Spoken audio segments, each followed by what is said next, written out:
అందరికీ నమస్తేనుల్లా welcome to MR media Telangana. This is Rekha.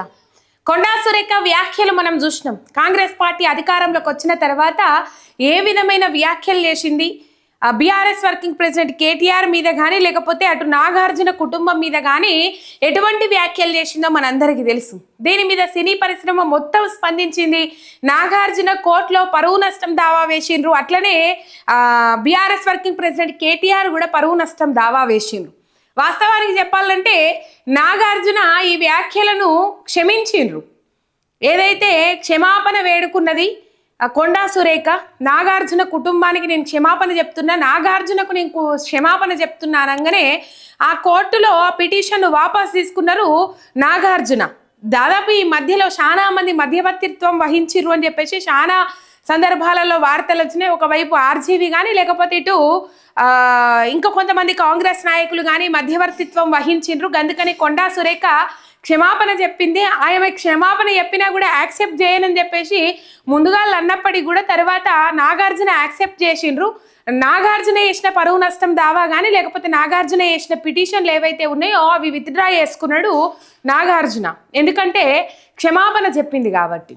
Right, మొత్తం మీద ఆమె రాజకీయ స్వార్థం కోసం, ఆమె రాజకీయ స్వలాభం కోసం, లేకపోతే రేవంత్ రెడ్డిని హైక్ చేయడం కోసం, లేకపోతే రేవంత్ రెడ్డి దగ్గర మార్కులు కొట్టేయడం కోసము ఇష్టారీతిన మాట్లాడింది కొండా సురేఖ. ఒక మంత్రి స్థాయిలో ఉండి ఆమె నోటికి ఎప్పటికప్పుడు పని చెప్తూనే ఉంటుంది అని చెప్పేసి చాలా మంది మాట్లాడతారు. కాకపోతే బీసీ మహిళ కాబట్టి కొంచెం రెస్పెక్ట్ ఇస్తారు. అది కూడా మహిళా మంత్రి కాబట్టి కొంచెం రెస్పెక్ట్ ఇస్తారు. లెక్కకైతే ఆమెకు రెస్పెక్ట్ ఇచ్చేదే కాదు అని చెప్పేసి చాలా మంది మాట్లాడతారు. ఎందుకంటే ఎప్పుడు నోటి దురుస్తనం వల్ల ఏదో ఒకటి మాట్లాడము అని చెప్పేసి చాలా మంది ఈ అంశం మీద మాట్లాడతారు. ఈ అంశమే కానీ తర్వాత నాగార్జున కుటుంబం మీద చేసిన వ్యాఖ్యలే కానీ, కేటీఆర్ మీద చేసిన వ్యాఖ్యలే కానీ, నాగార్జున కుటుంబం మీద చేసిన వ్యాఖ్యలే కానీ, తర్వాత మంత్రుల గురించి లంచాలు తీసుకుంటారు, లంచాలు లేని వేరే వేరే శాఖలలో ఫైళ్లు కదలే అని చెప్పేసి మొన్నటికి మొన్న మనం కొండా సురేఖ బిడ్డ కొండా సుష్మిత ఏవైతే వ్యాఖ్యలు చేసిందో ఆ వ్యాఖ్యలు సోషల్ మీడియాలో రచ్చ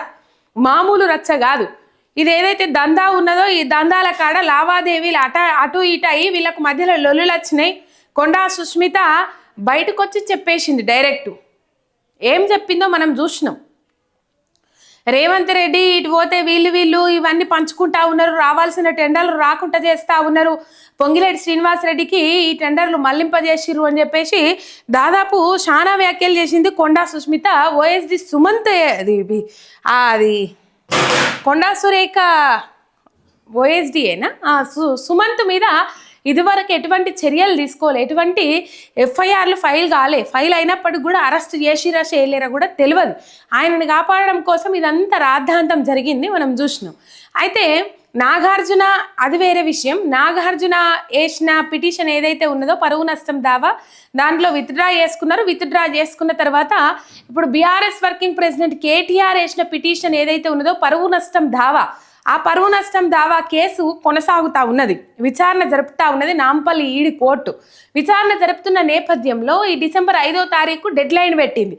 ప్రత్యక్షంగా కొండా సురేఖ కోర్టుకు హాజరు కావాలి, కంపల్సరీ హాజరై ఆమె ఏది విచారణలో పాల్గొనాలి, కంపల్సరీ విచారణకు హాజరు కావాలని చెప్పేసి ప్రత్యక్షంగా విచారణకు హాజరు కావాలని చెప్పేసి కొండా సురేఖకు ఆదేశాలు జారీ చేసిండు. మరి ఏమైంది ఏం కథ తెలియదు కానీ మొత్తం మీద పరువు నష్టం దావా చేసిన విషయంలో విచారణ కొనసాగుతున్న క్రమంలో డిసెంబర్ 5 తారీఖు డెడ్ లైన్ పెడితే ఏం చేస్తాయి న్యాయస్థానాలు, కోర్టులు ఏం చేస్తాయి?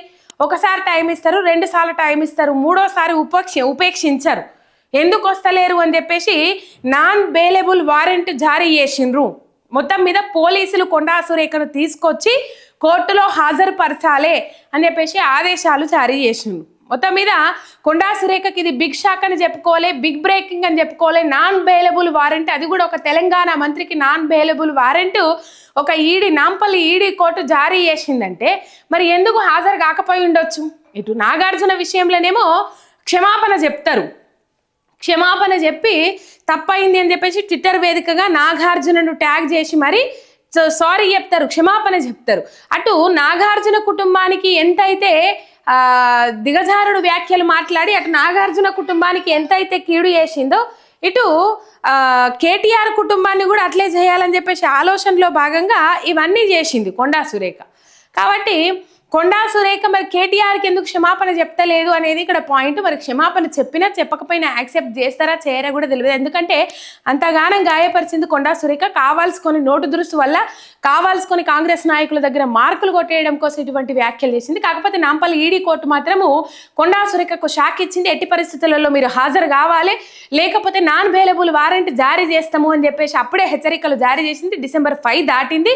11 తారీఖు లోపు పోలీసులు ఇలా 11 తారీఖు నాన్ అవైలబుల్ వారెంట్ జారీ చేసింది. కంపల్సరీ హాజరు కావాలి, ప్రత్యక్షంగా హాజరు కావాలని చెప్పేసి నోటీసులు జారీ చేసింది నాంపల్లి ఈడీ కోర్టు. ఇది కొండా సురేఖకు పెద్ద ఎదురు దెబ్బ అని చెప్పుకోవాలి. ఒక్క సబ్స్క్రైబ్ చేసుకొని సపోర్ట్ చేయండి. మీ ఎంఆర్ మీడియా తెలంగాణ శనార్థి.